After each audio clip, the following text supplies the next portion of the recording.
নির্বাচনের মধ্য দিয়ে 10 দলীয় নির্বাচনী ঐক্য একটা বৈষম্যমুক্ত, দুর্নীতিমুক্ত, আধিপত্যবাদ মুক্ত, ইনসাফ ভিত্তিক রাষ্ট্র এবং সমাজ প্রতিষ্ঠা কায়েম করতে চায়।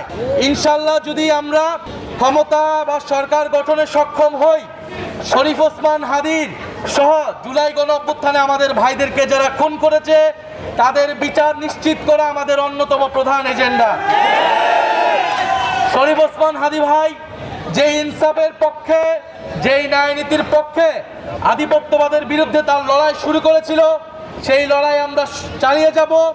এবং 5ই আগস্টের পর থেকে যারা এই মার্কেট, হাট, বাজার, টেম্পো স্ট্যান্ড সহ বিভিন্ন জায়গায় নতুন করে চাঁদাবাজি, দখলদারিত্ব, জমি দখল, ভূমি দখল শুরু করেছে, আমরা 12ই ফেব্রুয়ারি 11 আসন থেকে তাদের বিদায় ঘোষণা করব।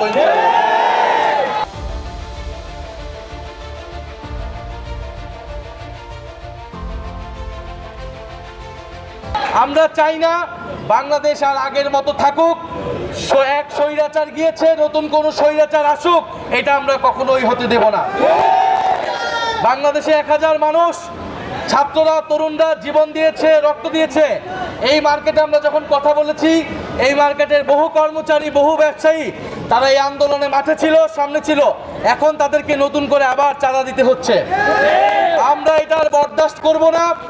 আপনারা আমাদেরকে সুযোগ দিবেন, আমাদের প্রতি আস্থা রাখবেন। আমরা 10 দল ঐক্যবদ্ধ হয়েছি এবং আপনাদের প্রতি আহ্বান থাকবে, 16 বছর পরে ভোট হচ্ছে, আপনারা এত বছর ভোট দিতে পারেন নাই, আপনাদের প্রকৃত জনপ্রতিনিধিত্ব নির্বাচন করতে পারেন না। এখন আপনাদের সামনে সুযোগ এসেছে, সংসদে আপনাদের জনপ্রতিনিধিত্ব আপনারা পাঠাবেন, যারা আপনাদের কথা বলবে, যারা হাদি হত্যার বিচারের কথা বলবে, যারা সার্বভৌমত্বের কথা বলবে। ইনশাল্লাহ আমরা আপনাদের সেই জনপ্রতিনিধিত্বের দায়িত্ব পালন করতে চাই। এবং সংসদ নির্বাচনের পাশে আপনারা অবশ্যই গণভোটে হ্যাঁ এর পক্ষে ভোট দিবেন। কারণ হ্যাঁ এর পক্ষে ভোট দেওয়া মানে সংস্কারের পক্ষে ভোট দেওয়া, দুর্নীতির বিপক্ষে ভোট দেওয়া। আমরা সবাই গণভোটে হ্যাঁ এর পক্ষে থাকবো তো ইনশাল্লাহ?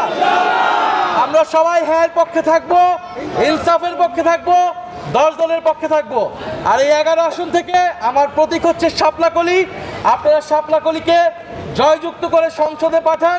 ইনশাল্লাহ আমরা আপনাদের প্রতি যে প্রতিশ্রুতি দিয়েছি, শরীফ ওসমান হাদি সহ আমাদের শহীদ ভাইদের যে আকাঙ্ক্ষা, সেই আকাঙ্ক্ষা আমরা অক্ষরে অক্ষরে পালন করব।